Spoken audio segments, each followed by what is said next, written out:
My name's Abraham Lopez, and this is my life. I was born on November 13, 1996, to Rob and Amy Lopez. I came into this world weighing only 7 pounds, and I measured 52 centimeters. My parents had lived in Seaside Heights, New Jersey for a few years, so once I was born, we settled there together.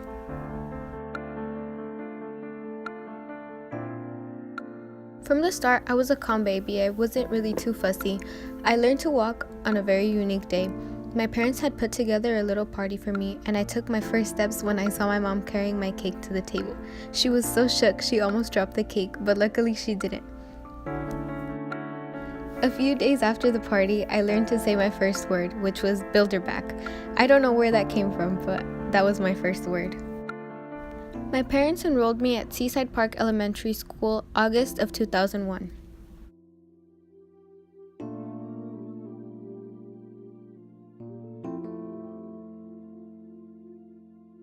Kindergarten started in late August, and I turned 5 shortly after. Not much happened in the first few years of elementary school.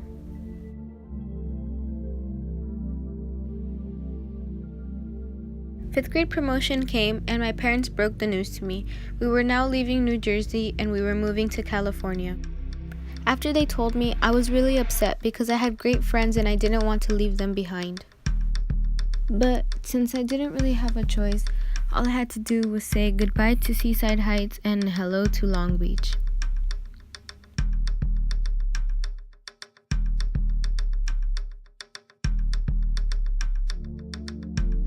I was about to enter Franklin Classical Middle School, and I was super nervous. I was already scared that I was gonna have to go to a new school, and the fact that my friends weren't gonna be there with me was even more terrifying. My first day there actually wasn't that bad. I made new friends. Their names were Vanessa, Gabe, and Danny. When I turned 11, my parents gave me my first phone for my birthday. I got a Nokia N95. It was the ugliest thing I had ever seen. I was actually kind of embarrassed to take it out during school. Because of that, and because my parents didn't want to buy me a new phone, I got my first job. I started out doing yard work for our elderly neighbor, and she paid me very well.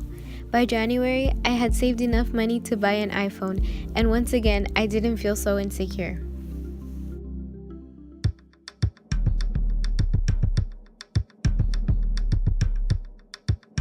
Gabe and Danny also convinced me to try out for the basketball team, and I didn't really think I would be that good at first, but after trying out, I was actually one of the best, not to brag or anything.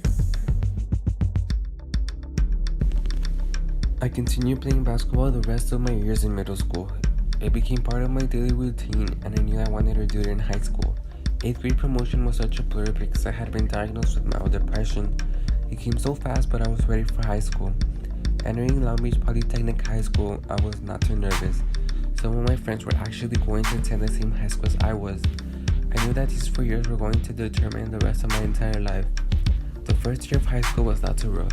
It was just a little, but that was because I was getting used to this new environment. The following year, I was in class when my teacher decided that I should go up in front and present. I was halfway done when my voice suddenly cracks. For the rest of the presentation, it just kept on cracking. It was really embarrassing because everyone in the class laughed. After that day, I noticed more changes were happening in my body. For the rest of sophomore year, everything went smoothly. My grades were all A's. Junior year was going to be difficult because of all the pressure teachers would give off to me. It was the beginning of September when I started to apply for a job because I needed money in order to buy myself clothes and to save money for university. Later that day, I received a call from Corner Bakery that I had gotten a job there. My day could have not gotten any better. I knew that my schedule was going to be full. I struggled for a couple weeks, but I managed to get my things together. And just like that, junior year went by. Then senior year came along and everyone started to applying for college. But I realized I did not want to go to college anymore because it was just not for me. I graduated from high school and then I knew that I wanted to do. It was a dream job since I was little. Throughout my whole life, I always had the dream of being a chef with my own restaurant. All my friends at the time always knew that this was my dream, but knew I could not afford it because I was paying bills for many things, including rent. It all started in Corner Bakery, my job at the time, when I was 19. I did not have a set schedule, so I worked Friday, Saturday, and Sunday.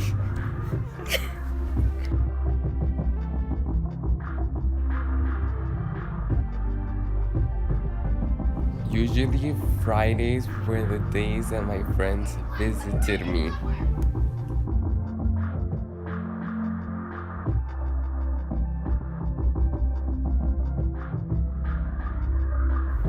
Then one day, my friends came in laughing as if they had just come from a party.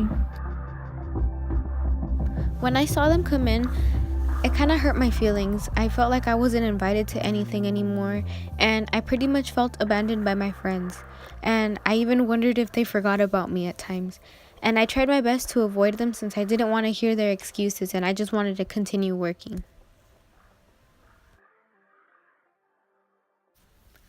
They called my name a few times and they tried to do anything they could to get my attention, but I really didn't want to hear their excuses or how much fun they were having, so I just continued working.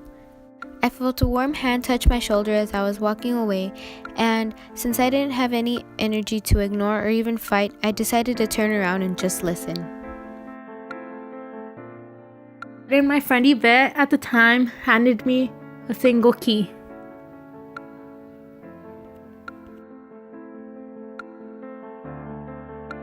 They then blindfolded me and took me to the car. The car ride was about 20 minutes long, and all I could think about was how they would fire me at work for leaving without telling them. I was then staring into a small restaurant. My friends told me to use the key, and surprisingly, it worked.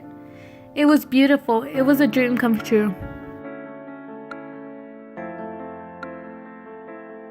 6 years later, when I was 25, I got married with Yvette.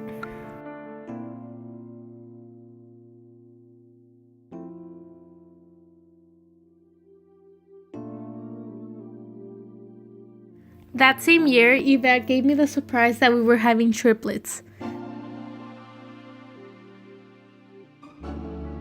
From all the money that I made off my restaurant, I was able to buy my family a home of our own. We then decided to name them Aiden, Adrian, and Adriana, who were born on March 3 of 2022. June 27, 2028, I received a phone call. It was a really rough month. Dave had gotten into an accident and was in coma. Dave was one of my best friends, the one that alongside of the rest of the group had given me my dream. Throughout a whole year, I practically lived in the hospital. From it all, I had even grown out a beard. Then one day, he opened his eyes. What came next were many hours in therapy, helping him learn how to walk and talk.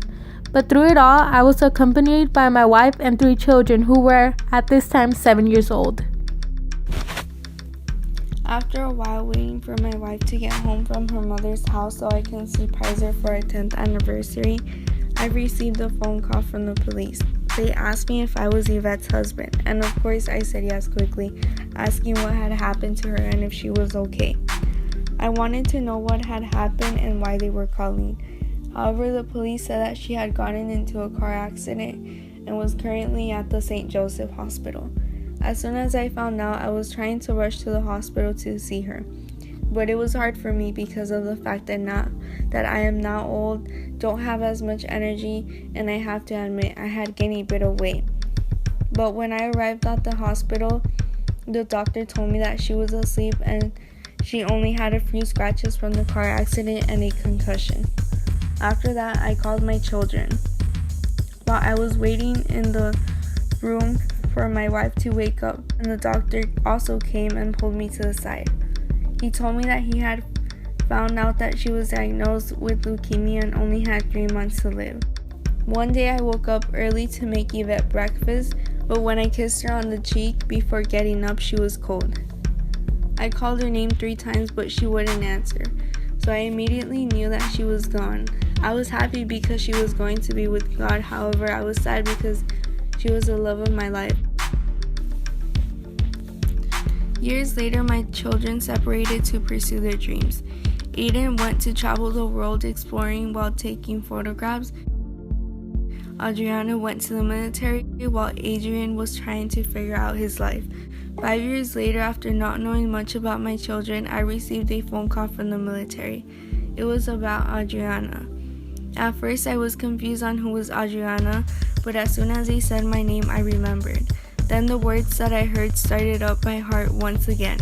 Adriana will be coming home. I later learned the reason for that was because they had been in a battle and a bomb exploded near her, causing them to amputate her leg. I was old. I couldn't take care of her. If she needed to change, I couldn't help her. Better yet, I couldn't even change myself. It was time I needed to bring back my sons. The last time I had spoken to them, we had gotten into an argument. 5 years had passed. I didn't know if they were alive. The same week, they flew to California. It was a joy. My little boys had grown up to be strong, independent men. Now that my family is together, it has brought me joy.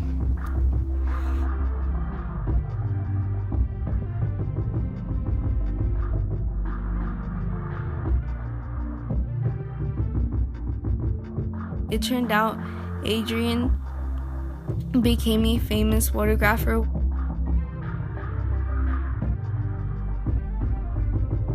while Aiden had set up his own business that surprisingly was going very well.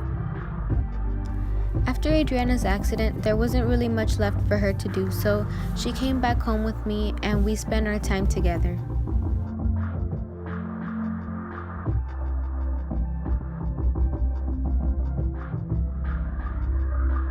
I had my 3 children with me at last. I remained happy and enjoyed life because I had my children with me, which made me very happy.